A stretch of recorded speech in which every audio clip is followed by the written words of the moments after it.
On behalf of the General Assembly, au nom de l'Assemblée générale, j'ai l'honneur de souhaiter la bienvenue à son Excellence Félix Antoine Tshisekedi Tshilombo, président de la République démocratique du Congo, et je l'invite à s'adresser à l'Assemblée.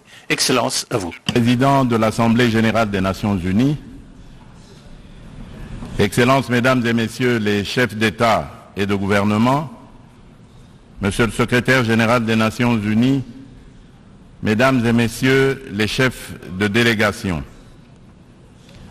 la tenue de cette 78e session de l'Assemblée générale des Nations unies m'offre l'opportunité de partager avec les États membres de notre organisation la vision et les préoccupations majeures de mon pays, la République démocratique du Congo, face aux enjeux de l'heure dans le monde. Cependant, en avant-propos, je voudrais féliciter son Excellence M.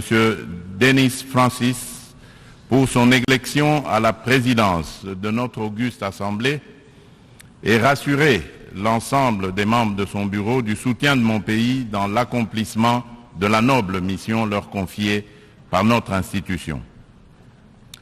Je m'en voudrais si je ne remerciais pas le président sortant, M. Saba Korosi, pour son leadership clairvoyant et son dévouement qui ont contribué à faire avancer les débats et à trouver des solutions concertées. Mes remerciements s'adressent également à M. Antonio Guterres, secrétaire général des Nations unies, pour son engagement actif et permanent en faveur de la paix et la sécurité internationale.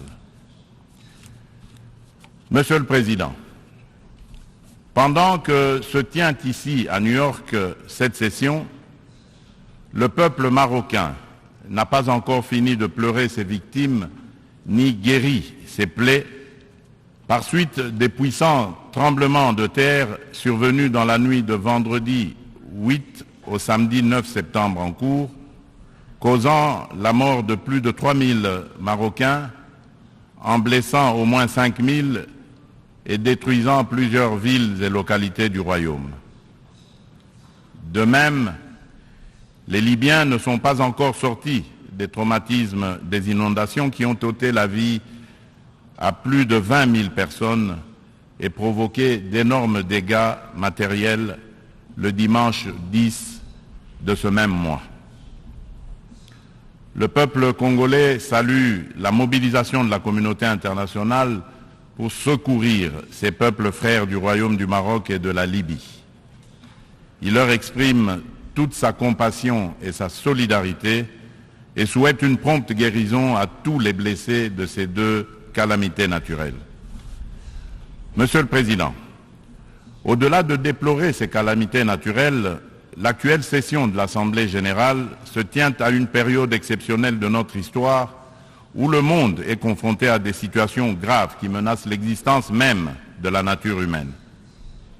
À la guerre en Ukraine, qui entraîne la crise alimentaire, marquée par une flambée des prix et une pénurie de denrées de première nécessité, s'ajoute l'aggravation des effets du réchauffement climatique, des conflits armés qui continuent à faire rage ci et là. Ces crises qui se renforcent mutuellement mettent au défi le système multilatéral et la coopération internationale. Or, maintenir la paix et la sécurité internationale, garantir la justice et les droits humains, favoriser le progrès social, instaurer les meilleures conditions de vie, sont en effet des vœux unanimes et intemporels de tous les peuples du monde qui doivent par conséquent demeurer au centre de notre action collective suivant une approche réellement multilatérale et inclusive. Nous sommes interpellés à travailler ensemble en vue de répondre à ces défis qui sont de portée existentielle. C'est pour cette raison fondamentale que je salue la pertinence du thème central annuel de cette session, intitulé rétablir la confiance et raviver la solidarité mondiale, accélérer l'action menée pour réaliser le programme 2030 et les objectifs de développement durable en faveur de la paix, de la prospérité, du progrès et de la durabilité pour tous. Cette thématique place les valeurs de solidarité et de confiance au cœur des facteurs de la relance et l'accélération des solutions aux défis mondiaux étroitement imbriqués afin que faire progresser la paix, la sécurité et le développement durable. Ces deux valeurs prennent tout leur sens dans le contexte de crise que nous vivons aujourd'hui. À ce sujet, il est essentiel de rappeler qu'à mi-chemin vers l'atteinte des ODD en 2023, sous l'effet conjugué des catastrophes climatiques, des conflits récurrents, de la récession économique et des effets persistants de la pandémie de Covid-19, les inégalités et la pauvreté se sont aggravées. La faim et la malnutrition sont en augmentation. Les besoins humanitaires et les déplacements de population atteignent des niveaux records. Et les catastrophes climatiques et environnementales plongent le monde dans un risque systémique et existentiel des plus graves. Pour venir à bout de ces fléaux qui sont des menaces réelles à la paix et à la sécurité internationale, ainsi qu'un obstacle majeur à la prospérité et au progrès des nations, il est évident que la mutualisation des énergies et une approche multilatérale dans la confiance réciproque et la solidarité sont des atouts majeurs et indispensables. Monsieur le Président, le maintien de la paix et de la sécurité internationale constitue le fondement et l'objectif primordial de la création de l'Organisation des Nations Unies. Ceci requiert plus de détermination et d'engagement de tous face à toute menace contre la paix et la sécurité dans le monde. Les peuples africains ne comprennent pas souvent l'attitude équivoque, la politique de 2 poids, 2 mesures, les ambiguïtés et atermoiements de notre organisation, plus particulièrement de son Conseil de sécurité, dans certaines crises politiques et sécuritaires qui sévissent en Afrique, parfois depuis plusieurs décennies. C'est le cas notamment de la crise oubliée du Sahara occidental qui déchire 2 pays frères, l'Algérie et le Royaume du Maroc, et dure depuis plusieurs décennies. C'est aussi le cas de celui du Mozambique, victime d'attaques terroristes meurtrières depuis environ une décennie dans la province de Cabo Delgado. C'est la situation en Afrique de l'Ouest, dans la région sahélo-saharienne, où les troupes des Nations Unies se retirent, laissant derrière elles le souvenir de l'inachevé, alors qu'elles incarnaient tous les espoirs de libération des peuples des pays concernés des griffes du djihadisme. La République du Soudan n'en fait pas exception. Elle s'enlise dans une guerre civile meurtrière, opposant depuis l'année dernière les militaires fidèles au président Abdel Fattah al-Burhan aux forces paramilitaires de soutien rapide qui sont sous le commandement du général Mohamed Hamdai Dagalo. Cette guerre a déjà causé beaucoup de morts et d'importants dégâts matériels. La communauté internationale est quasiment indifférente à la tragédie soudanaise. C'est ici le lieu d'aborder une question d'une importance capitale pour la République démocratique du Congo et pour la consolidation de la paix dans notre région. Il s'agit du retrait de la mission de l'Organisation des Nations Unies pour la stabilisation en République démocratique du Congo, la MONUSCO en sigle, de notre territoire. Après plus de 2 décennies de présence, il est temps pour notre pays de prendre pleinement son destin en main et de devenir le principal acteur de sa propre stabilité. Nous sommes reconnaissants envers la communauté internationale et les Nations Unies pour leur soutien et leur partenariat, mais nous sommes également conscients que le retrait progressif de la MONUSCO est une étape nécessaire pour consolider le progrès que nous avons déjà réalisé. Cependant, il est à déplorer que les missions de maintien de la paix déployées sous une forme ou sous une autre depuis 25 ans en République démocratique du Congo n'aient pas réussi à faire face aux rébellions et conflits armés qui déchirent ce pays et la région des Grands Lacs, ni à protéger les populations civiles. Aussi, le projet de retrait échelonné, responsable et durable de la MONUSCO, annoncé depuis 2018 et dont le plan de transition a été adopté en 2021, devient-il anachronique au regard de l'évolution des contingences politiques, sécuritaires et sociales actuelles. Il est donc illusoire et contre-productif de continuer à s'accrocher au maintien de la MONUSCO pour restaurer la paix en République démocratique du Congo et stabiliser celle-ci. Par ailleurs, l'accélération du retrait de la MONUSCO devient une nécessité impérieuse pour apaiser les tensions entre cette dernière et nos concitoyens. Il est temps pour mon pays d'explorer de nouveaux mécanismes de collaboration stratégique avec les Nations Unies, davantage en phase avec nos réalités actuelles.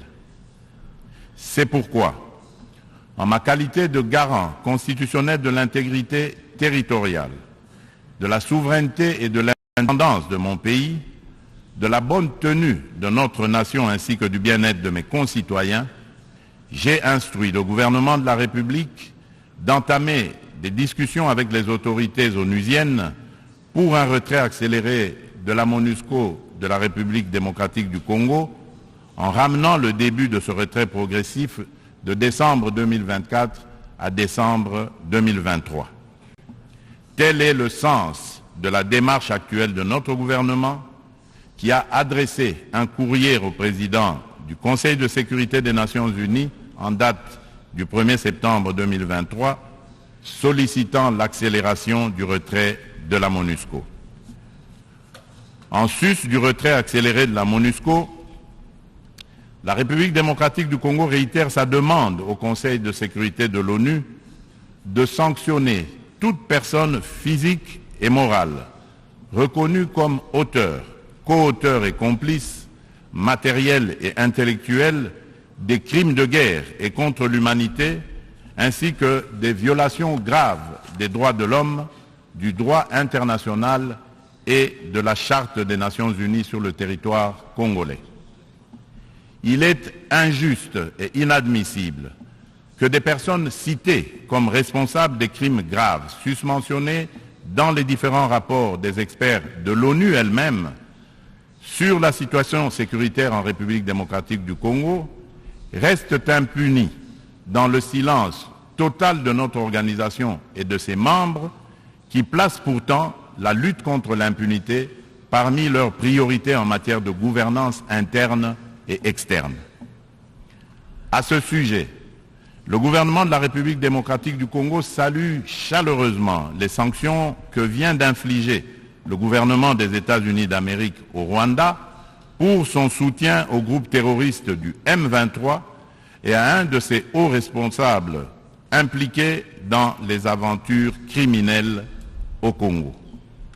Pour rappel, ce groupe terroriste supplétif du Rwanda ne respecte aucun des engagements conclus par les chefs d'État de la région dans les cadres des processus de Luanda et de Nairobi. En effet, non seulement ils n'ont pas quitté les positions conquises, mais ils continuent à massacrer nos populations civiles et refusent le pré-cantonnement et le cantonnement, exigeant un dialogue qui ne leur sera jamais accordé. La République démocratique du Congo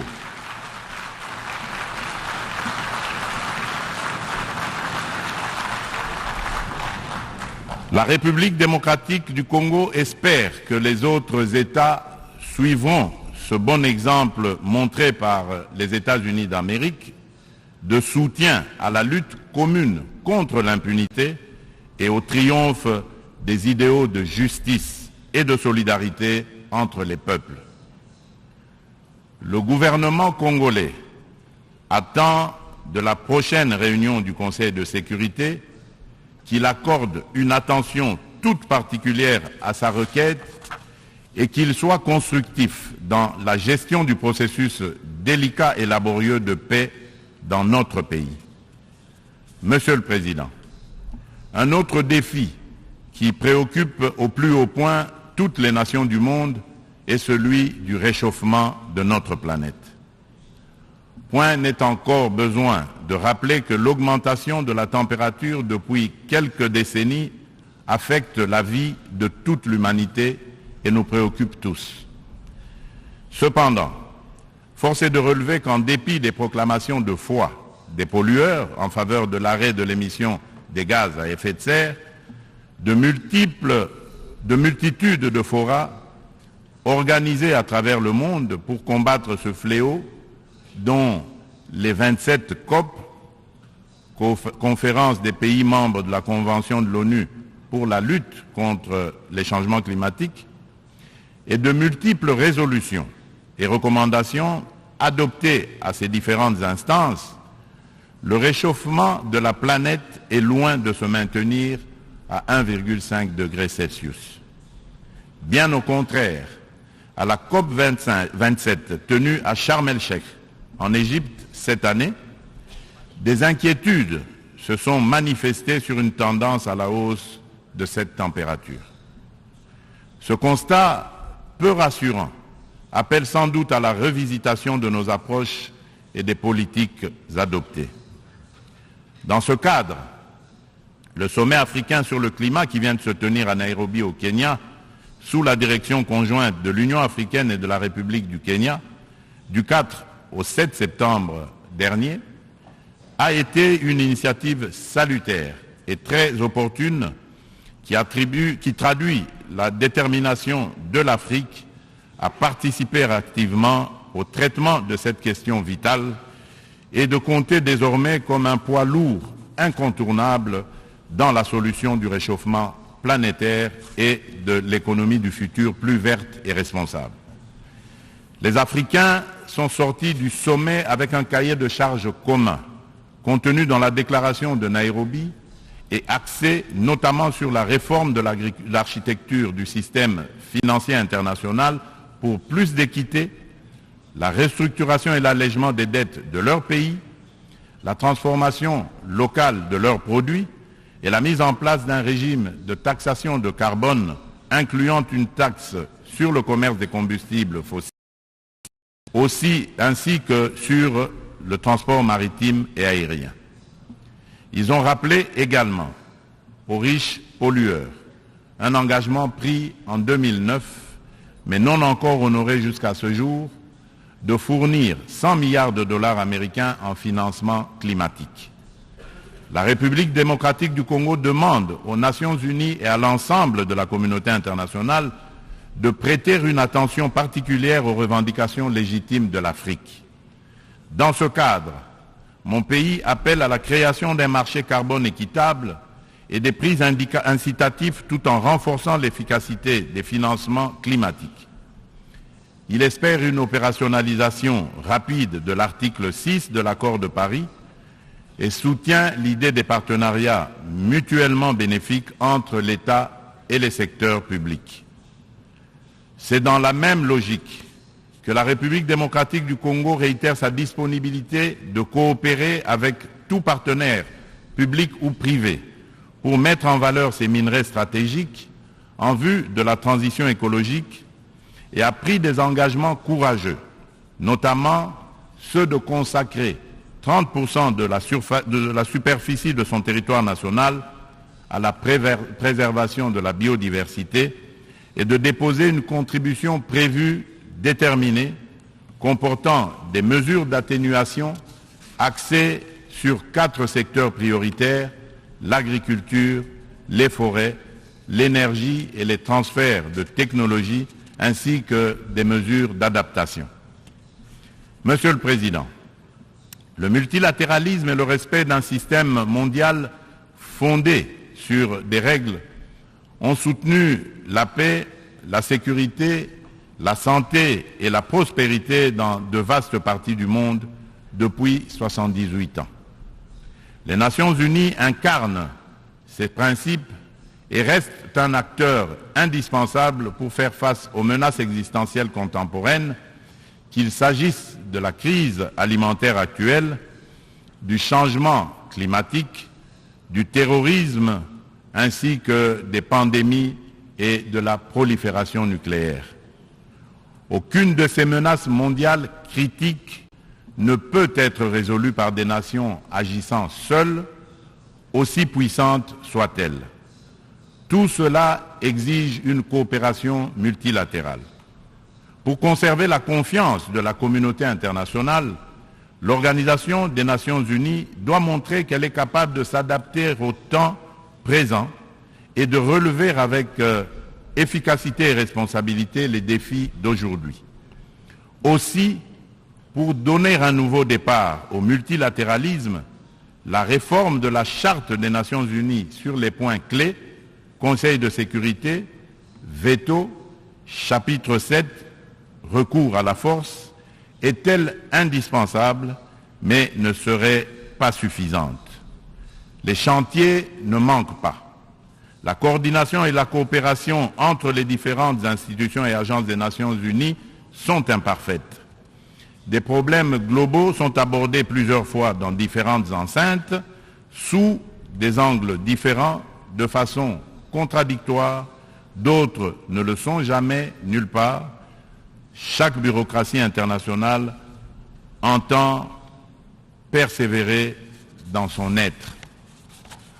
À ce sujet, la demande pressante et incessante de mon pays et de l'Afrique tout entière est d'élargir le Conseil de sécurité des Nations Unies en tant qu'organe pilote et décisionnel de l'ONU, afin de pouvoir intégrer en son sein 2 représentants du continent africain en qualité de membres permanents aux fins de consacrer un équilibre géographique juste et représentatif. D'où la pertinence et la nécessité de réformer notre organisation vieille de 78 ans, qui accuse certaines limites face aux mutations actuelles et à la dynamique internationale, afin de lui donner plus d'inclusivité, aussi bien dans sa composition que dans son processus de prise de décision, qui désormais devra prendre en compte la voix de l'Afrique. Monsieur le Président, avant de clore mon propos, permettez-moi du haut de cette tribune de revenir sur la question des violences faites aux femmes dans le contexte de guerre et des conflits armés. Il n'est un secret pour personne que la République démocratique du Congo est l'un des États africains où les violences sexuelles contre la femme sont les plus déconcertantes, du fait notamment des décennies de conflits armés. Afin de soulager les souffrances des femmes victimes des violences liées au conflit et de réparer un tant soit peu le préjudice leur causé, mon pays a mis en place des mécanismes institutionnels spécifiques. Il s'agit notamment du Fonds national des réparations des victimes des violences sexuelles liées au conflit et des victimes des crimes contre la paix et la sécurité de l'humanité, le FONAREV, créé en décembre 2022. Dans le prolongement de ces initiatives de protection et de promotion de la femme, la République démocratique du Congo s'emploie inlassablement à changer le regard des hommes sur les femmes, notamment en bannissant les structures sociétales qui créent des barrières à l'épanouissement de la femme, ainsi que les dynamiques de pouvoir qui sous-tendent les relations hommes-femmes. En effet, les compétences et les ressources données aux femmes ne suffisent pas à elles seules pour changer leurs conditions. Il est indispensable, en plus, de changer les dynamiques sociales au sein des couples, des familles et des communautés. C'est tout le sens du projet de promotion de la masculinité positive que j'avais initié depuis le début de mon mandat à la tête de l'Union africaine.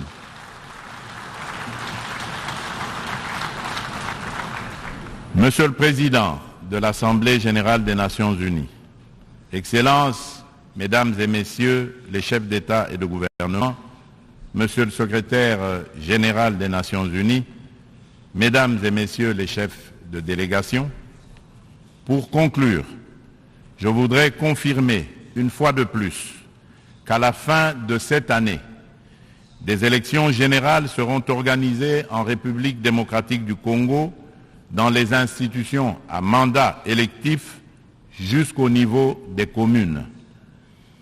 En vue de garantir leur succès, toutes les parties impliquées se mobilisent activement. La Commission électorale nationale indépendante, la CENI, a déjà convoqué le corps électoral et publié les listes des candidats pour les législatives nationales et provinciales ainsi que les municipales. Des dispositions sont prises pour assurer la transparence, l'inclusivité, l'égalité des chances et la crédibilité des prochains scrutins. Des invitations ont déjà été lancées aux institutions internationales et organisations non gouvernementales spécialisées en la matière pour mandater leur mission d'observation électorale afin d'accompagner le processus et d'aider l'État congolais à consolider sa jeune démocratie. L'ONU est invitée aussi à y jouer un rôle important par ses institutions spécialisées. Le gouvernement congolais remercie déjà celles des institutions et ONG invitées qui sont déjà à pied d'œuvre.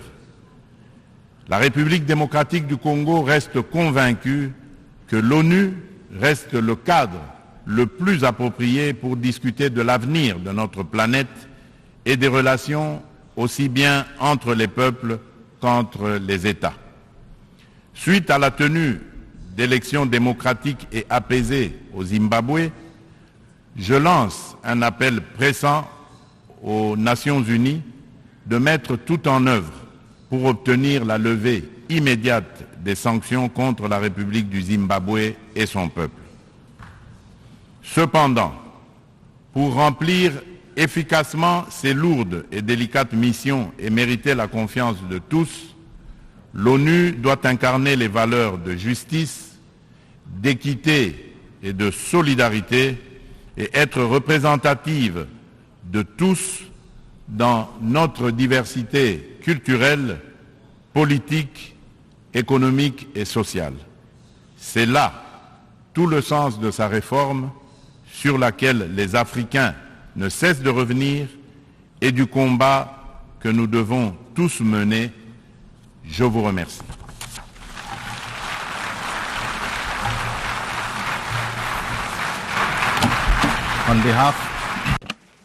Au nom de l'Assemblée, je tiens à remercier le président de la République démocratique du Congo de l'allocution qu'il vient de prononcer. Je prie le protocole de bien vouloir accompagner son Excellence.